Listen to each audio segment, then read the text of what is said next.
स्वागत है। मैं हूं आपके साथ अंकिता। चलिए नजर डालते हैं अब तक की बड़ी खबरों की। मंच पर विराजमान पूज्य स्वामी राकेश जी, अन्य श्रद्धेय संत चरण, विश्व हिंदू परिषद के सम्माननीय प्रांत के उपाध्यक्ष रजनीश जैन जी, प्रांत के मंत्री श्रीमान उमेश जी, इस नगर के प्रथम नागरिक आदरणीय महापौर जी, विश्व हिंदू परिषद के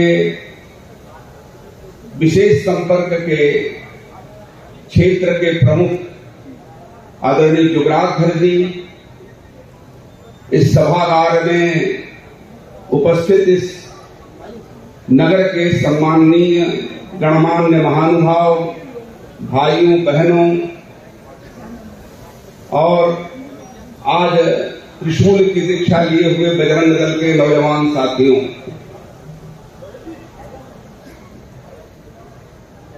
आज जो हमने त्रिशूल की दीक्षा ली है तो हमने अपने पुरखों के संकल्प और उनकी साधना, उनके बलिदान के साथ अपने को जोड़ा है। एक मुसलमान कवि ने एक कविता लिखी, उसके लिखने के पीछे भाव क्या था उस पर हम नहीं जाते, लेकिन हम अपने भाव से उस कविता का भाष्य करते हैं।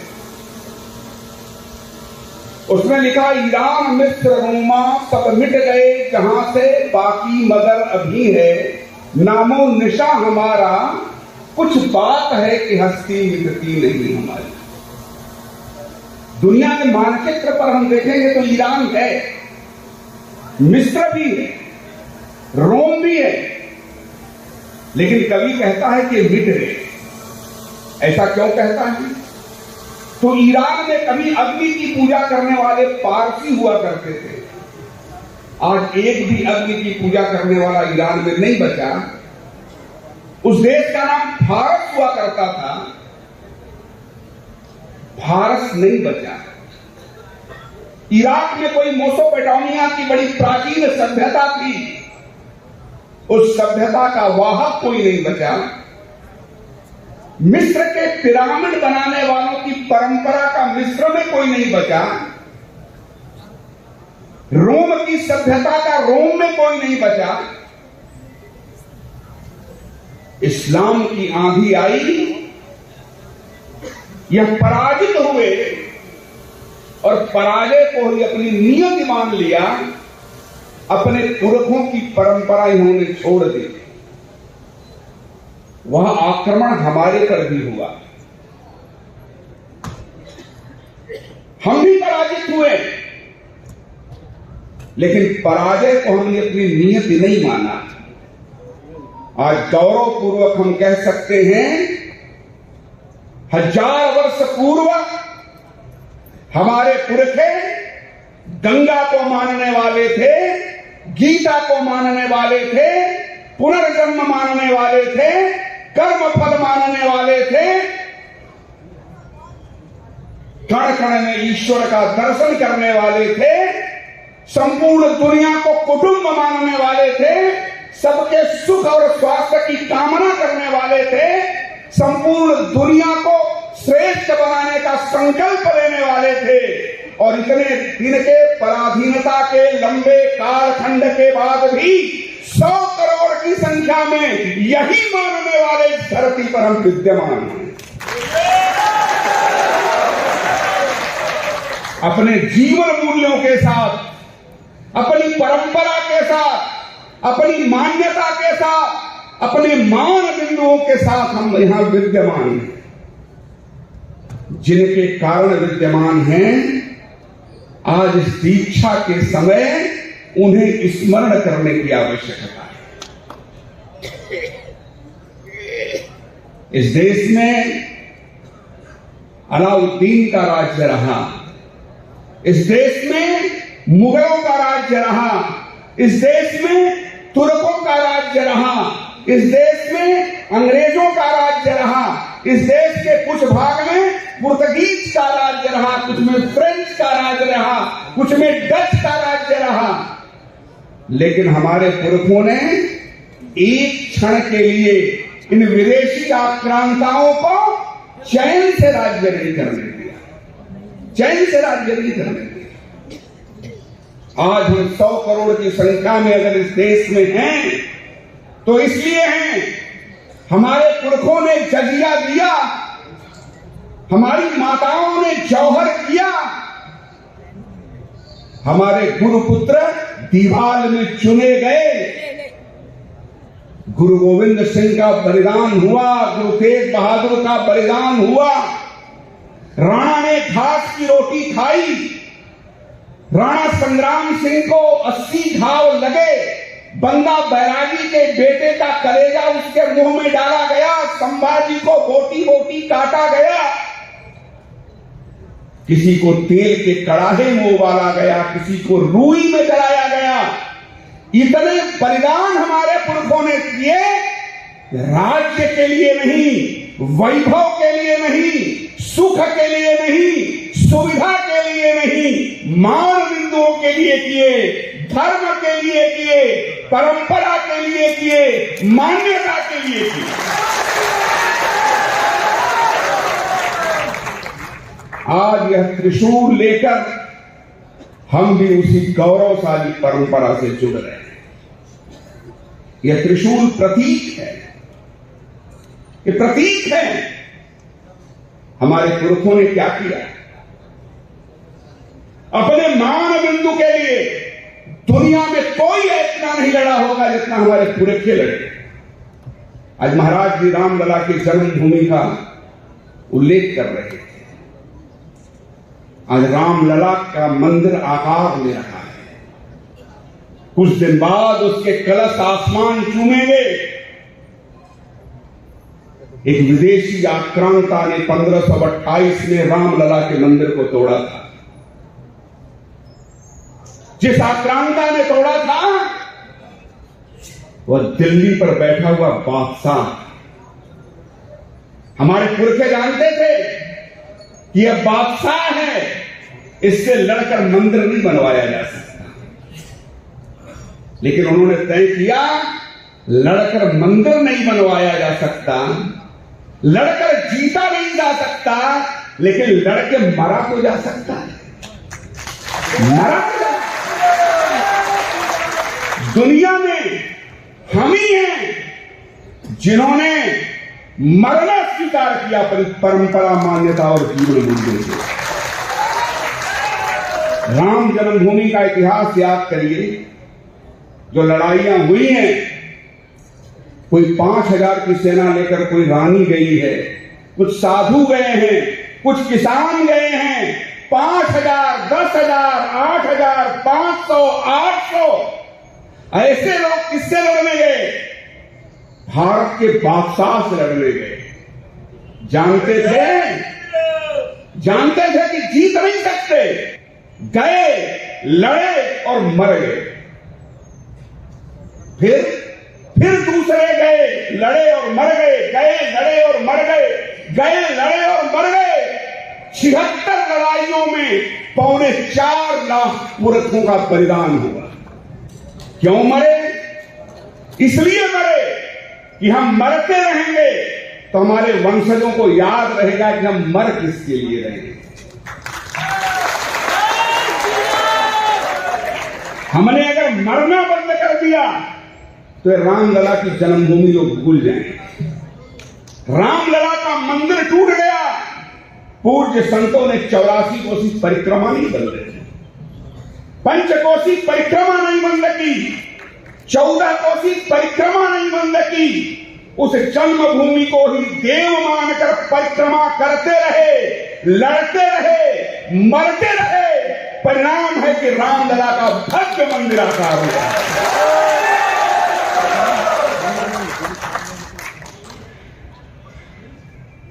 जिन पुरखों ने बलिदान दिया, उनके वंशजों ने जब अपने सामूहिक शक्ति का प्रकटीकरण किया तो हमने क्या दृश्य देखा कि दिल्ली के एक बादशाह ने रामलला का मंदिर तोड़ा था और दिल्ली में बैठे एक प्रधानमंत्री साष्टांग दंडवत रामलला के सामने कर रहे,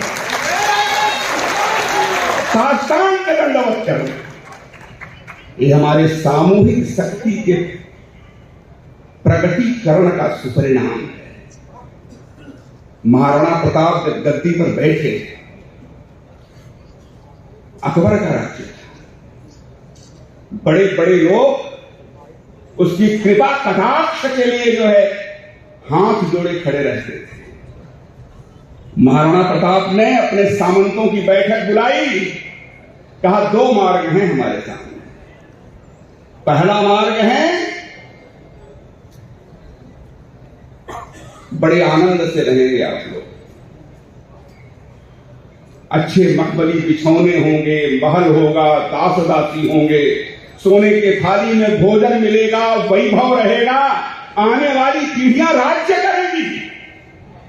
थोड़ी गर्दन झुकानी पड़ेगी। और दूसरा मार्ग है ये सब एक झटके में चला जाएगा।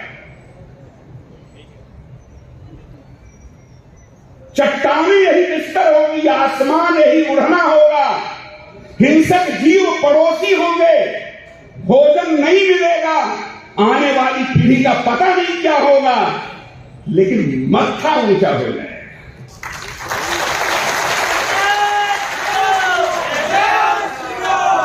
सामंतों ने कहा दूसरा रास्ता अपनाएं। 20,000 की सेना लेकर हल्दी घाटी के समरांगण में राणा प्रताप जब उतरे तो सामने 1 लाख की सेना खड़ी थी। और सेनापति कौन था? जिसे इधर रहना चाहिए वो उधर से था। बहुत से लोग जिन्हें इधर रहना चाहिए था वो उधर दिखाई पड़े। गणित कहती थी कि हार जाएंगे, क्योंकि उधर तोपें थी, इधर तलवारें थी, उधर हाथी थे, इधर पैदल था। लेकिन गणित करने वाले कभी इतिहास नहीं बनाया। राणा ने गणित पर नहीं ध्यान दिया तो घोड़ा कहता था मान कहां, राणा कहता था मान कहां, भाला कहता था मान कहां, और राणा की लोहित आंखों से रौ निकल रहा था मान कहां। हल्दी घाटी के समरांगण में मान बिंदुओं के लिए बलिदान करने वाले, लड़ने वाले पुरखों की परंपरा से आज हम जुड़े। ये त्रिशूल दीक्षा नहीं,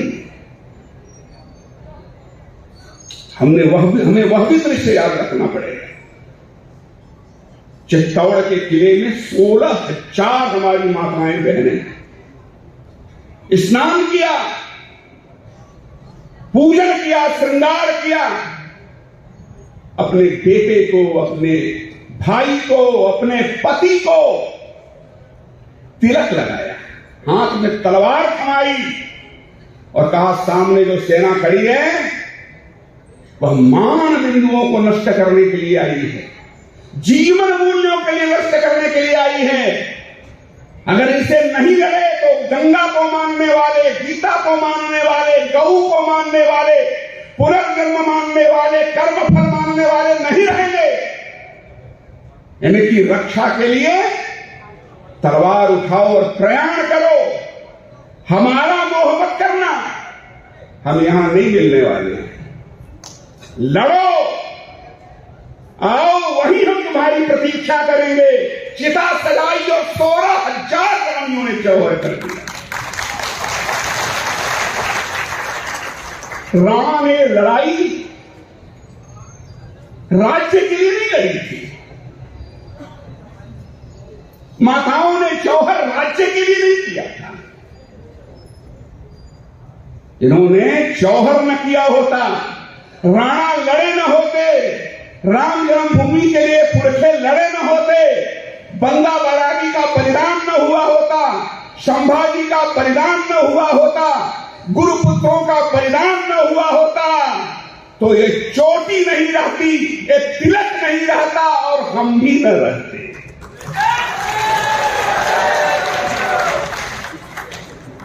हम उसी परंपरा के लोग हैं, हम उसी परंपरा के लोग हैं। हम जटायु के वंशज हैं, रावण को जीत नहीं सकते, लेकिन माता सीता को बिना बाधा के लेकर जाने भी नहीं दे सकते। प्राण दे देंगे, लेकिन माताओं के लिए, बहनों के लिए संघर्ष करेंगे। उस परंपरा के हम बाहर।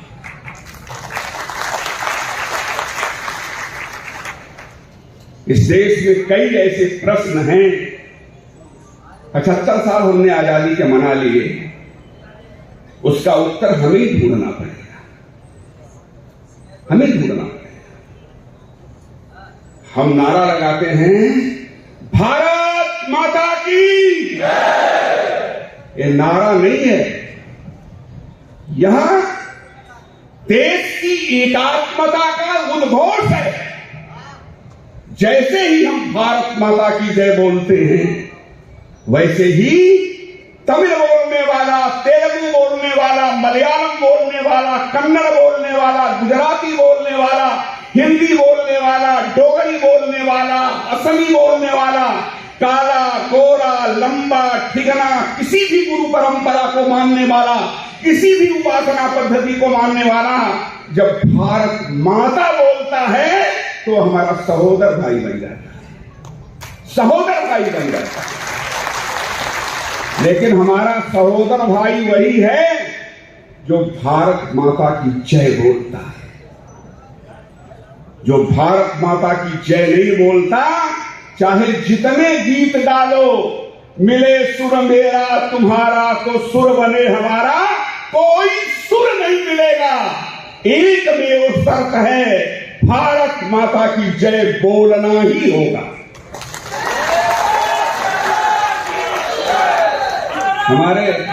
हमारे बजरंग दल के कार्यकर्ता कहते हैं, भारत में यदि रहना है तो वंदे मातरम कहना होगा। कुछ लोग कहते हैं ऐसा मत बोलो, ऐसा जोर से बोलो, भारत में यदि रहना है तो वंदे मातरम कहना होगा। भारत माता का पुत्र होना और भारत का नागरिक होना, दोनों में बड़ा अंतर होता है।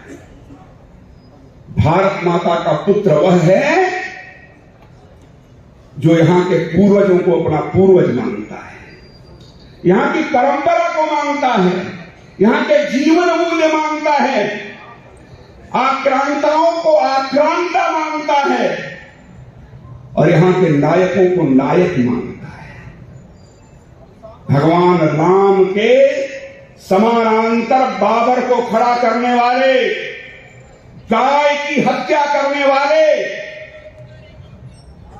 भारत माता के जैसे परहेज करने वाले, वंदे मातरम न कहने वाले, राम के समानांतर बाबर को रखने वाले, चाहे जितने नारे लगा लो, वह भाई नहीं हो सकते। इस विचार को गांव गांव पहुंचाने की आवश्यकता है, इस विचार को गांव गांव तक पहुंचाने की आवश्यकता। ये देश है, धर्मशाला नहीं है। कारवां आता गया हिंदुस्तान बसता गया, ऐसा है देश। ये मां है हमारी। समुद्र वसने देवी पर्वत स्तन मंडले विष्णु पत्नी नमस्तुभ्यं पादस्पर्शं समस्तु। ये मां है हमारी। 1947 में आजादी के एक दिन पहले इस देश का बंटवारा हुआ था। आजकल एक गैंग चली कहती है कि बेरोजगारी की बात करो, शिक्षा की बात करो, विकास की बात करो, यह बात करो। क्या हिंदू हिंदू लगा रखा है, इसकी भी बात होनी चाहिए। लेकिन देश का बंटवारा बेरोजगारी के कारण नहीं हुआ था, देश का बंटवारा अशिक्षा के कारण नहीं हुआ था, और देश का बंटवारा इस कारण भी नहीं हुआ था कि यहां पर विकास कम हुआ है। देश का बंटवारा इसलिए हुआ था कि इस देश के मुस्लिम नेतृत्व ने कहा, हमें अपनी पहचान चाहिए, हमें अपना विधान चाहिए, हमें अपना परचम चाहिए, इसलिए हमें अपना देश चाहिए। अपने परचम, अपने पहचान, अपने विधान के लिए देश के बंटवारे की मांग रखी थी। उस समय के नेतृत्व ने उस मांग को स्वीकार किया। हमारा ननकाना साहब पराया हो गया, हमारा मोहनजोदड़ो पराया हो गया, हमारा हड़प्पा पराया हो गया, पाणिनि की जन्मभूमि पराई हो गई, लव का लाहौर पराया हो गया, कुश का कुसूर पराया हो गया, हिंगलाज देवी के सात शक्तिपीठ पराये हो गए, शारदा पीठ शंकराचार्य जी का पराया हो गया, ढाकेश्वरी देवी का मंदिर पराया हो गया, हमारे 62 जिले पराये हो गए। इनके लिए जिनको इस्लाम का विधान चाहिए था, इस्लाम का परचम चाहिए था, उन्हीं के लिए पराये हुए। 29% भूभाग देकर पाकिस्तान बना था। आज 75 साल बाद फिर वही। हमें अपनी शरीयत चाहिए। हम वंदे मातरम नहीं कहेंगे। यह देश फतवे से चलेगा। अगर फतवे से चलाना था तो जाना चाहिए था, शरीयत से चलाना था तो जाना चाहिए था, अपना परचम चाहिए था तो जाना चाहिए था। अगर गलती की तो अब भी उस गलती को सुधारो। इस देश में अगर रहना है तो इस देश के प्रधान, इस देश के विधान, इस देश के पूर्वज, इस देश की परंपरा, इस देश की मान्यता, इस देश के मानदंड, इस देश के जीवन मूल्य, उसका सम्मान करना होगा, तभी भारत में रहना होगा।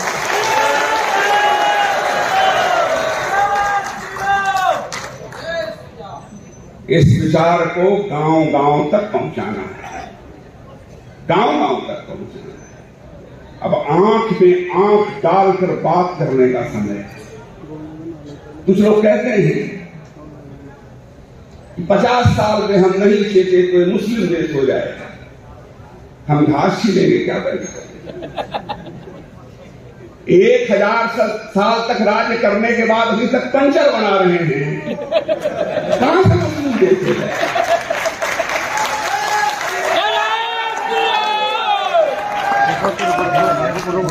अकेले इजराइल पीट रहा है, अकेले इजराइल ये कुछ नहीं होने वाला है। ऐसा थोड़ा सतर्क रहने की जरूरत है। कुछ नहीं होने वाला। इस धरती से सकहूण मिटे गगनी गोरी और अब्दाली, पश्चिम की लहरें लौट कहीं ले ले अपनी झोली खाली। सकहूण कुषाण जैसी जातियों को हम पचा दे गए, पता ही नहीं चला। दुनिया में यह जातियां ही नहीं रह गई।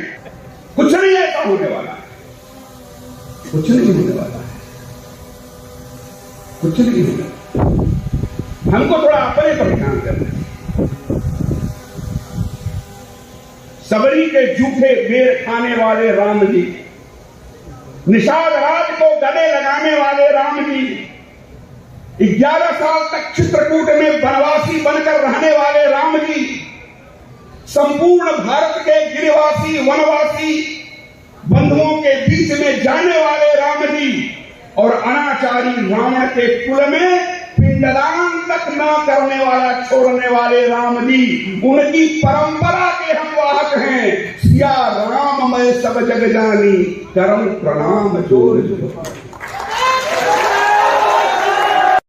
जब सबके अंदर सिया राम है तो किसी का छुआ पानी पीने से कैसे गड़बड़ हो जा रहा है?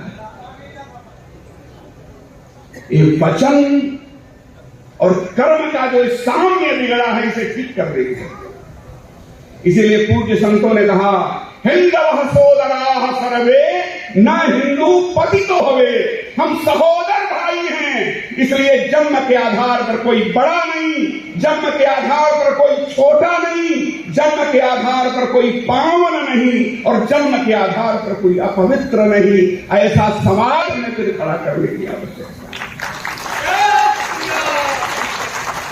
हम नर्मदा मैया के परिक्रमा में हिंदू दिखते हैं, हम कुंभ में हिंदू दिखते हैं, सिंहस्थ में हिंदू दिखते हैं, वैष्णव देवी में हिंदू दिखते हैं, गंगा स्नान में हिंदू दिखते हैं, अमरनाथ की यात्रा में हिंदू दिखते हैं, 52 शक्तिपीठ, 12 ज्योतिर्लिंग, 4 धाम की यात्रा में हिंदू दिखते हैं, पर्व और त्योहारों में हिंदू दिखते हैं। वही हिंदू हम अपने मोहल्ले में बन जाएं, अपने गांव में बन जाएं, ऐसा भेद मुक्त हिंदू खड़ा करेंगे, ऐसा संकल्प लेने के लिए।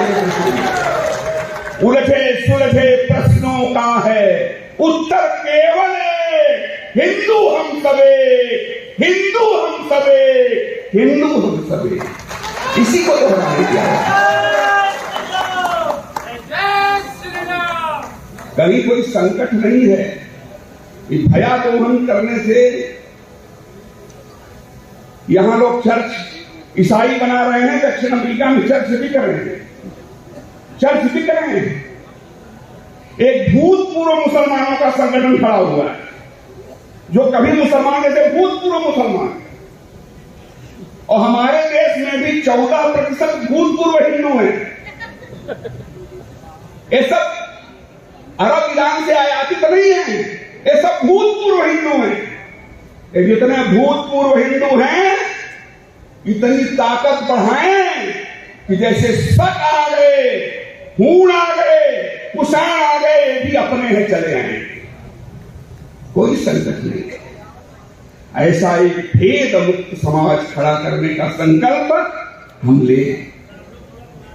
बजरंग दल का जहां कार्यकर्ता है वहां काय नहीं करते। बजरंग दल का कार्यकर्ता जहां है वहां अवैध मजार नहीं बनेगी। बजरंग दल का जहां कार्यकर्ता है वहां धर्मांतरण करने वाला नहीं जाएगा। ऐसा समाज खड़ा करने की आवश्यकता है। इसके लिए हम इस काम में लगे। अब ऐसे लोग भी हिंदू की परिभाषा दे रहे हैं कि जो कंडीशनल हिंदू हैं, आवश्यकता पड़ती है तो तिलक लगा देते हैं, आवश्यकता पड़ती है तो ढक्कन लगा देते हैं, आवश्यकता पड़ती है तो रुद्राक्ष पहन लेते हैं, आवश्यकता पड़ती है तो पता नहीं क्या क्या कर लेते हैं।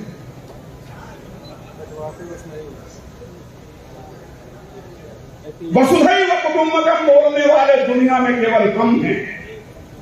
फिरमंतो विश्वमार्यम बोलने वाले दुनिया में केवल हम हैं।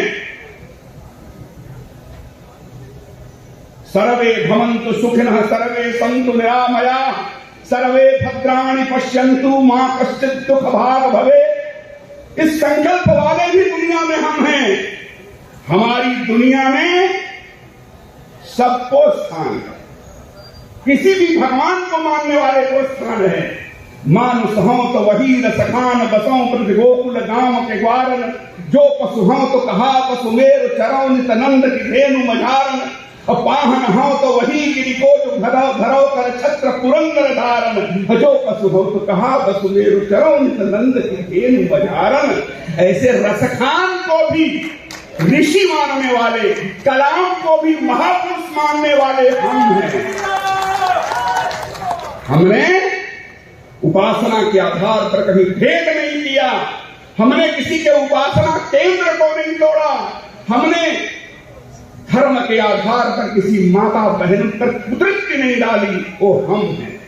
हमारी दुनिया में हिमालय देवतात्मा है, हमारी दुनिया में नीम शीतला है, हमारी दुनिया में पीपल वासुदेव है, कण कण में शंकर है। उनको वो तुम्हें हिंसक दिखते हैं, और जिन्होंने चमड़ी के रंग के आधार पर नेशनल मंडेला को 35 साल जेल में रखा, वो करुणा के अवतार दिखते हैं। जिन्होंने नालंदा विश्वविद्यालय जला दिया, वो करुणा के अवतार दिखते हैं। जिन्होंने मंदिर तोड़े, माताओं बहनों का मान भंग किया, बच्चों की हत्या की, ऐसे क्रूर लोगों की क्रूरता नहीं दिखती, हम दिखते हैं। चश्मे का नंबर ठीक कराना पड़ेगा, और ये हम ही ठीक करेंगे, ये हम ही ठीक करेंगे, हम ही ठीक करेंगे। इसलिए इस तरह के जो लोग हैं, इनकी भी बड़ी चिंता करने की जरूरत नहीं है। हम अपनी चिंता करेंगे, अपनी चिंता करेंगे। संत शक्ति हमारी संत शक्ति जरूरत पड़ने पर माला छोड़ के भावा भी लेती है। हनुमान गढ़ी आपने देखा है? हनुमान गढ़ी देख लगता है किला हो। पूरी की पूरी कई पीढ़ियों के संतों ने सैनिक शिक्षा लेकर धर्म की और यहाँ के मठ मंदिरों की रक्षा का काम किया। यहाँ के पुजारी और अर्चक जब मुसलमानों का आक्रमण हुआ तो यहाँ के मंदिरों के, यहाँ के देवालयों को सुरक्षित रखने का काम किया। आज हम अगर हिंदू हैं तो किसी ने हमें प्रदोष बताया होगा, किसी ने हमें एकादशी बताई होगी, किसी ने हमारे यहाँ विवाह कराया होगा, किसी ने हमारे यहाँ मुंडन कराया होगा, इसलिए हम हिंदू हैं। इतनी सेना बैरक में भी पड़ी है, पुरखों ने भर्ती कर रखी, उसे कोई निकालिए सब मुकाबला हो जाएगा। इसलिए विश्व हिंदू परिषद ने अर्चकों के बीच में काम प्रारंभ किया है, पुरोहितों के बीच में काम प्रारंभ किया है, मंदिरों के बीच में, संत महात्माओं के बीच में।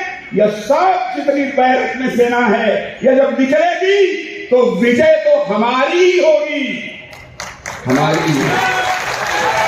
मान्यवर अशोक जी कहते थे हिंदू का और भारत का अब अच्छा समय आ गया है, कि जितना बुरा है वो सब बीत गया। अब कुछ बुरा भी होगा तो अच्छे के लिए ही होगा। अब अच्छा समय है। समुद्र पर पुल बंधना था, सीता का पता लगना था, रावण का वध होना था, सुग्रीव मिलते तब भी, नरनीर मिलते तब भी, ना मिलते तब भी। यह प्राचीन भारत माता दुनिया के सर्वोच्च सिंहासन पर विराजमान होकर इस हतभाग्य विश्व का नेतृत्व करने वाली हैं। हम लगेंगे तब भी और हम नहीं लगेंगे तब भी यह काम होने वाला है। हम भाग्यवान हैं कि जितने शुभ काम हैं हमारे जीवन काल में हो रहे हैं। राम लला का मंदिर हमारे जीवन काल में बना है, और जो दो बचे हैं वो हमारे जीवन काल में बनने वाले हैं। हमारी जीवन काल में, हमारे ही जीवन काल में धारा 370 और 35A ये इतिहास के कूड़ेदान में चले गए। हमने ही अपने आंखों से दृश्य देखा कि प्रधानमंत्री इस देश के रामानुजाचार्य जी की प्रतिमा का अनावरण है। हमने ही अपने आंखों से दृश्य देखा कि इस देश के एक मुख्यमंत्री शंकराचार्य जी की प्रतिमा का अनावरण है। हमने ही यह दृश्य देखा कि इस देश के प्रधानमंत्री रायगढ़ के किले पर जाकर और शिवाजी के राज्याभिषेक का स्मरण कर रहे हैं। और हम ही वह दृश्य देखे, इस देश में कोई विदेशी अतिथि आता था तो उसे ताजमहल दिखाया जाता था, जैसे लगता था ताजमहल नहीं देखेगा तो उसकी यात्रा नहीं पूरी। और जाते समय ताजमहल का मॉडल दिया जाता। अब चाहे फहीम खां में और चाहे तंजीम खां में, सबको गंगा जी की आरती दिखाई जाती है और जाते समय भगवत गीता दी जाती है। यह दृश्य जो है बदल रहा है, हमारे सामूहिक शक्ति के प्रकटीकरण से बदल रहा है। नाव चलती है, थोड़ा हिचकोले आते हैं, हिचकोलों पर चिंतित होने की जरूरत नहीं है। पतवार चलाते जाएंगे मंजिल आएगी आएगी, यह उथल पुथल उत्ताल लहर पथ से न डिगाने पाएगी। पतवार चलाते जाएंगे मंजिल आएगी आएगी, लहरों की गिनती क्या करना, कायर करते हैं करने दो, तूफानों से सहमे जो हैं पल पल मरते हैं मरने दो। चिरपावन नूतन बीज लिए मन की नौका तिर जाएगी, पतवार चलाते जाएंगे मंजिल आएगी आएगी।